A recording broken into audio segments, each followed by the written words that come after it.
우리 교회가 120주년이 올해가 됐고요. 120년 전에 1899년에 정신을 목사님과 또 지역의 유지역대 장로배 장로님에 의해서 교회가 설립된 지 딱 120년이 지났습니다. 하나님 초대교회라는 이름은 됐지만 처음에는 피매교회라는 이름을 지어졌었고 그 후에 식산교회 그리고 길직리기가 되면서 길직교회라는 이름으로 지속해서 그 역사를 유지해왔었고요. 120년 역사 가운데 좋은 역사만 있었겠습니까? 우여곡절을 참 많고 그랬지만 그럼에도 불구하고 하나님께서 지키시고 보호하시고 부흥시키고 우리가 이 자리에 있는 줄로 믿습니다. 지금까지 주님께서 지켜주셨던 것처럼 앞으로도 지속적으로 우리 교회를 주님께서 지켜주시고 이 지역사회에 하나님의 이름을 충분히 감당하며 건강한 교회로 자리 잡을 수 있게 되기를 간절히 원하고 그 모든 것들은 반드시 하나님께서 이루실 줄로 믿습니다.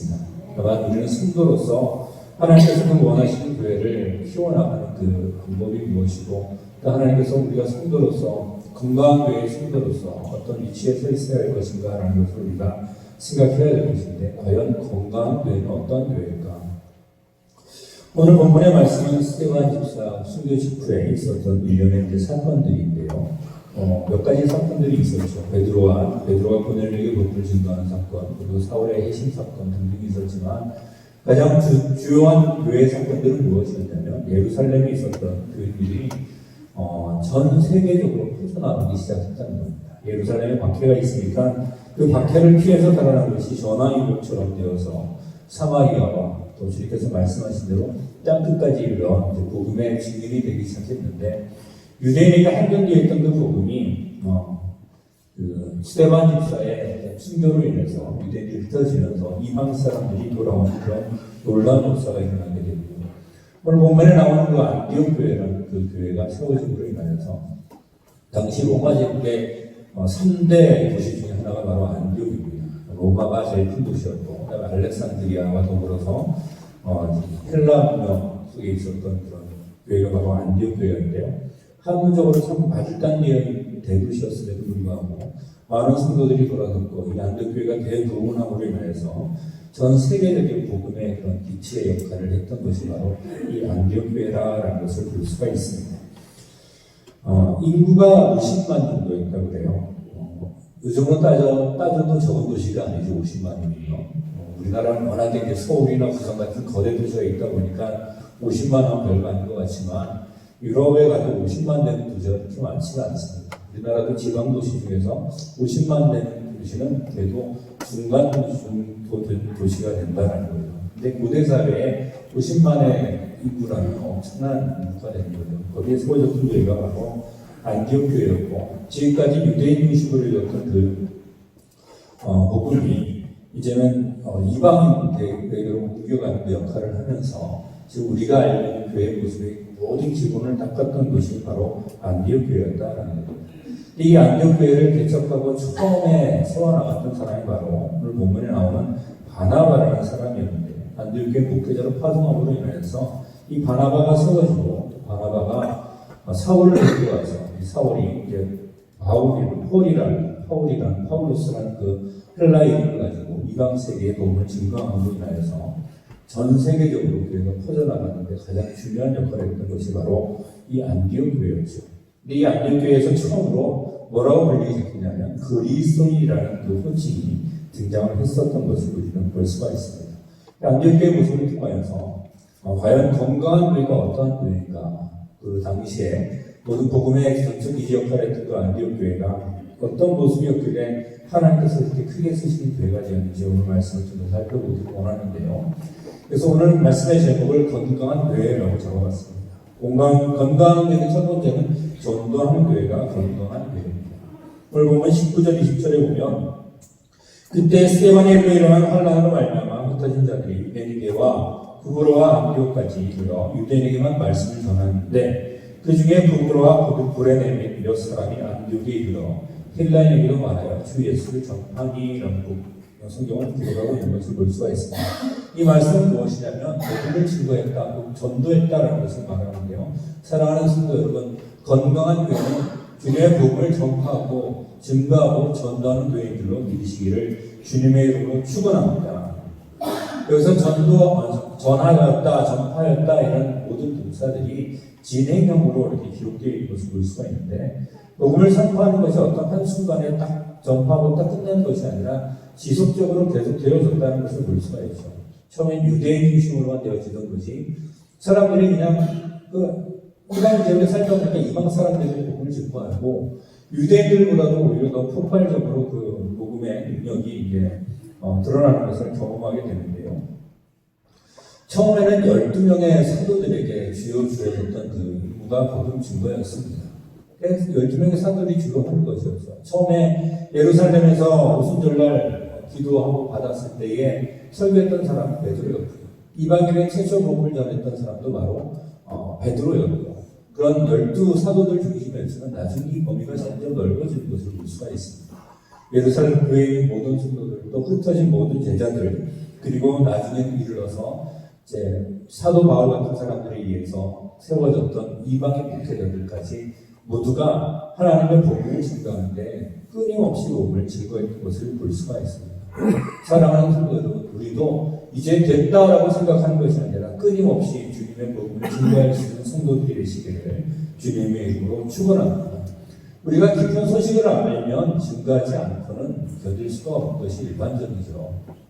내가 어떤 사실을 깊이 알면 그것을 막 자랑하고 싶어지는 것이 사람의 일반적인 모습이다라는 거예요. 그러한 얘기로 이제 잘 알려진 것 중에 하나가 유레카라고 해가지고 아르키메데스가 그 금관의 이제 금의 순수 성분이 얼마나 되냐는 것을 목욕탕에 들어가면서 비중을 이렇게 계산하는 방법을 이제 수학적으로 계산하는 그런 알몸체로 뛰어나면서 유레카했다라는 그런 이제 옛날 이야기도 있는데요. 마찬가지로 우리가 좋은 소식을 알면 알리지 않고는 못 견뎌야 되는 것이 정상적이라는 겁니다.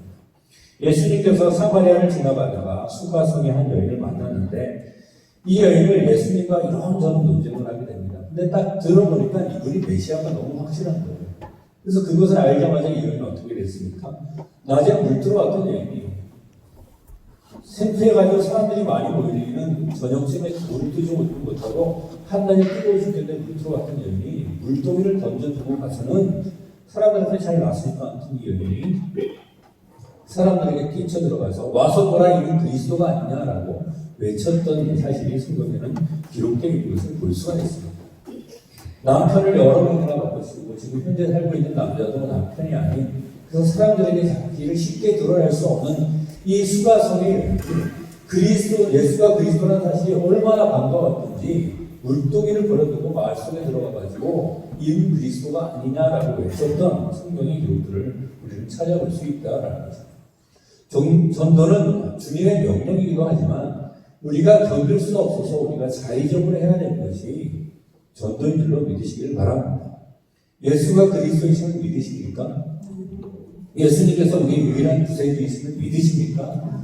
그렇다면 이것보다 더 깊은 소식이 어디에 있겠습니까? 그것을 가서 모든 사람들에게 증거할 수 있는 그런 성도가 되는 것은 우리에게 당연한 것이고 알고, 그러한 성도가 많은 교회가 건강한 교회를 반드시 기억하시는 성도들이 되시기를 예수 그리스도의 이름으로 축원합니다.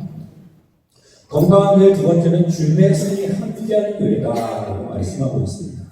오늘 본문 21절에 보면 주의 손이 그들과 함께 하시매 수많은 사람들이 믿고 죽게 돌아오더라라고 말하고 있는데요.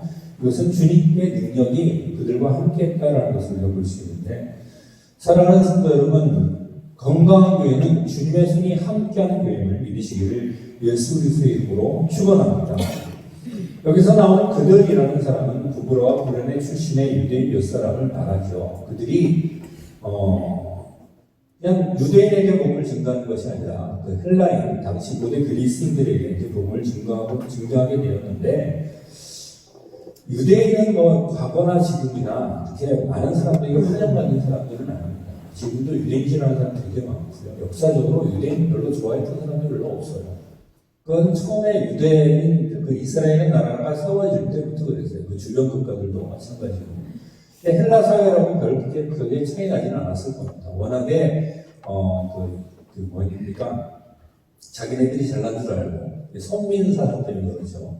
그런 것들이 워낙 있었던 그런 민족이었기 때문에 역사적으로 유대인이 환영받았다라는 것은 우리가 찾아볼 수가 없는 역사 기록입니다.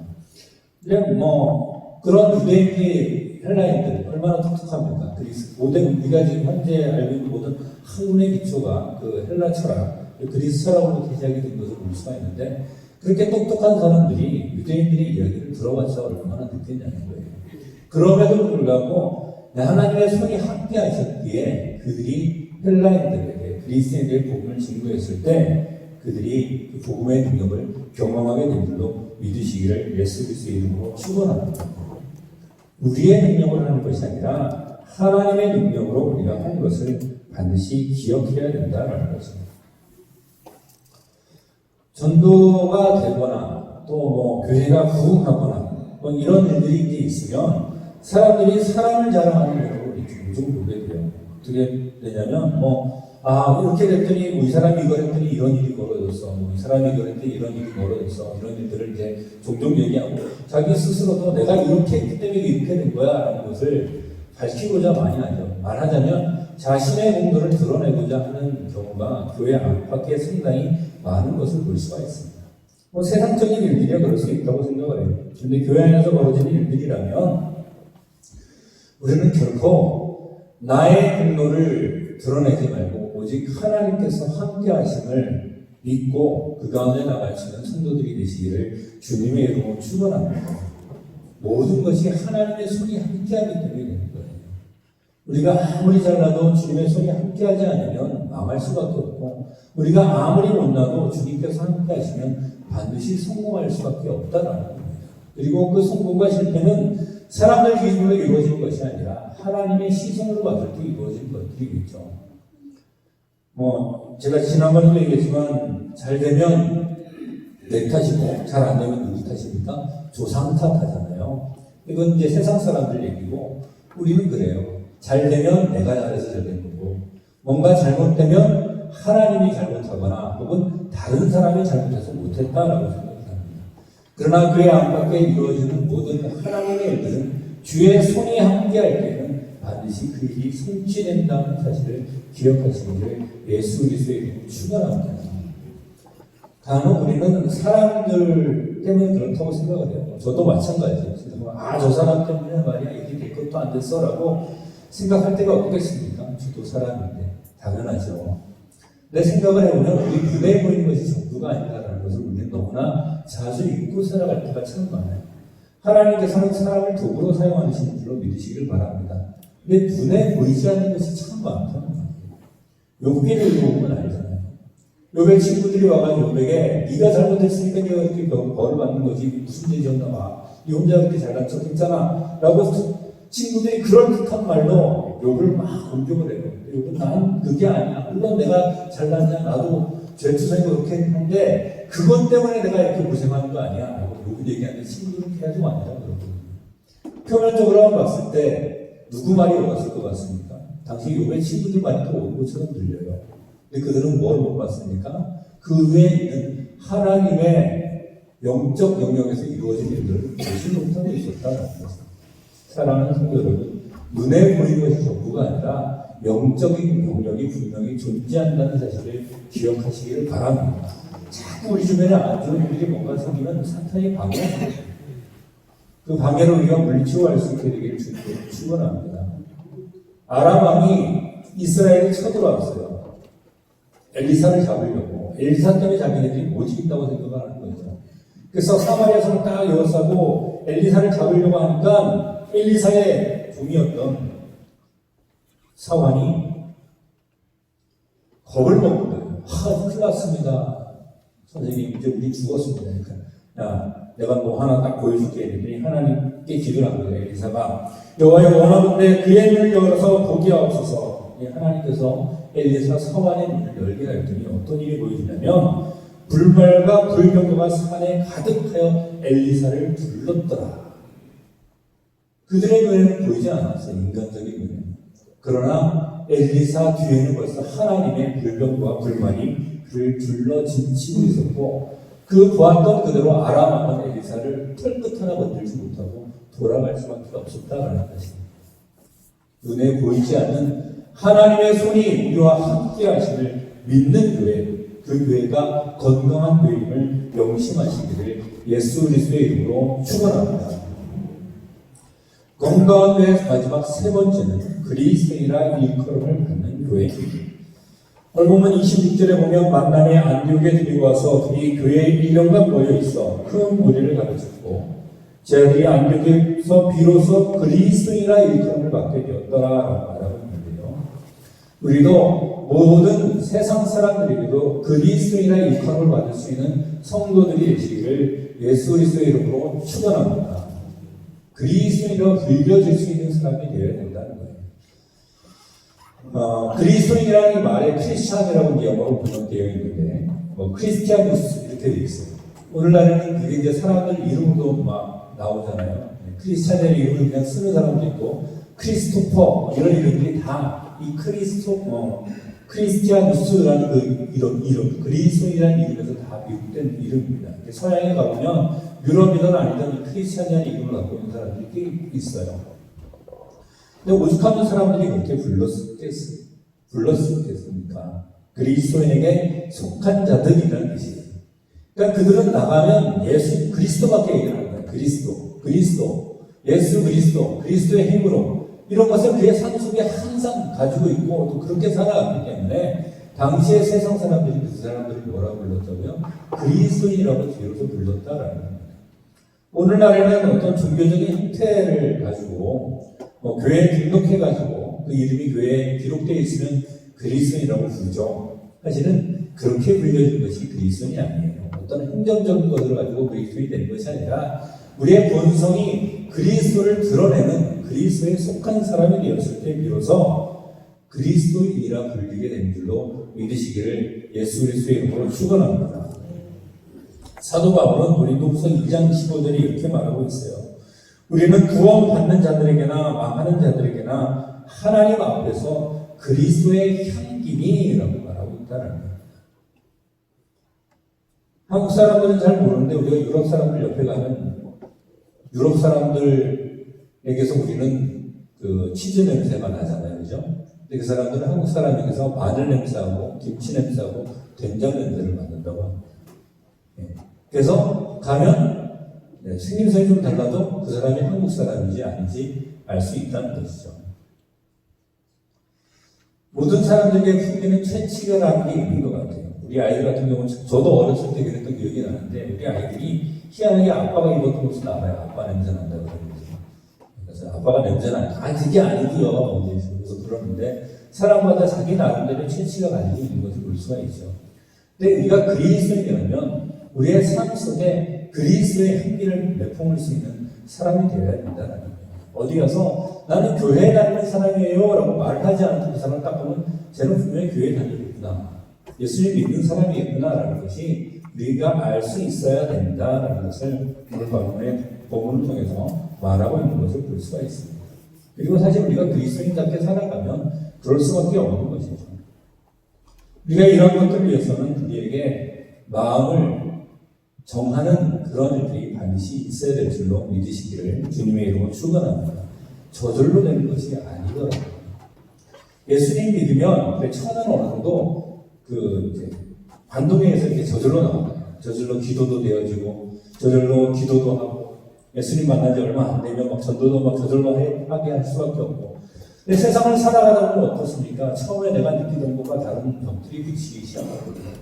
좋아서 다 된 줄로만 알았더니 이벽적으로 부딪히기 시작하면서 점점 최적화되어져가는 그런 그리스도의 모습들을 발견하게 됩니다. 그럴 때 우리에 필요한 것은 뭐냐면 그 세상에 우리가 부딪혀서 튕겨져 나오는 것이 아니라 우리가 마음을 정해서 그것을 뚫고 나가야 됩니다. 다니엘은 어린 나이에 바벨론의 포로 잡혀갔습니다. 똑똑한 사람이었고 왕족이었기 때문에 바벨론 황제에게 발탁이 되어서 인재로 양성을 받았습니다. 그러면서 그 인재로 양성받은 수많은 유대인 그 소년들에게 왕의 직위와 만찬들이 주어지는 것이죠. 제일 좋은 곳으로 먹고 입히고 가르쳐라라는 거예요.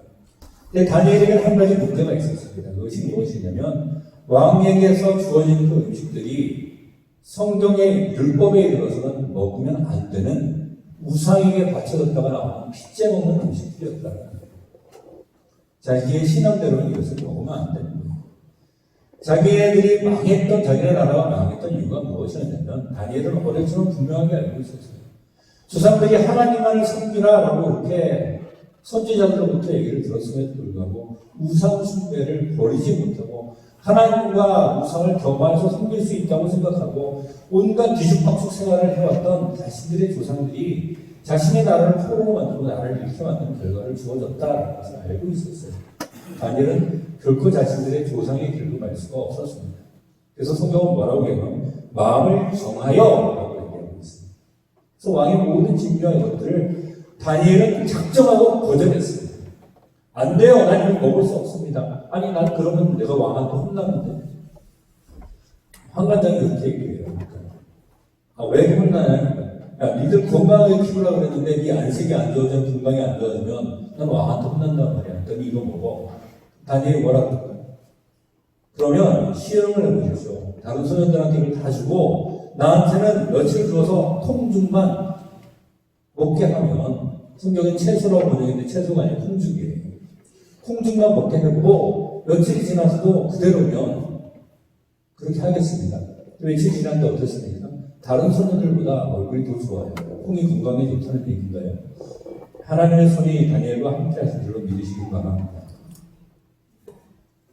마음을 정하고 가면 하나님의 손길을 반드시 도우실 줄로 믿으시기를 바랍니다. 누가 봐도 우리는 그리스도처럼 보여야 되고, 저는 목사로서 누가 봐도 목사로 보여야 되고, 목사가 저도 만났어 이러면 안 되잖아요. 그렇죠? 만약에 여러분들이 저를 그렇게 보는 모습들이 있다면 여러분들도 그렇게 하시기를 주님의 이름으로 축원합니다. 그것이 바로 그리스도이다라는 거예요. 건강한 교회, 어쩌면 교회가 가져야 될 가장 기본적인 모습일 것 같아요. 전도하는 교회가 되어야 될 것이고, 누가 시켜서 하는 것이 아니라 내 안에 있는 기쁨과 내가 진리를 아는 그것 때문에 다른 사람에게 말하지 않고 배길 수 없는, 물론 무식해 보이는 방법을 하는 거 아니에요. 시대가 시대의 만큼 우리에게 지혜가 필요한 건 있습니다. 그러나 때를 얻든지 못하든지 모든 기회를 잡아서 지혜로운 방법으로 우리가 알고 있는 진리를 많은 사람들이 증거하는 사람들이 되어야 될 것이고, 내 힘과 능력으로 하는 것이 아니라 주님의 손이 함께하는 그런 교회가 되어야 될 것이고, 그러한 가운데 우리가 마음을 정하고 뜻을 정해서 하나님 앞에 정죄해 나갈 때 많은 사람들 중에 그리스도이라 인정받을 수 있는 그런 우리 교회와 성도들이 될 수 있게 되기를 예수 그리스도의 이름으로 축원합니다. 기도하시겠습니다. 하나님,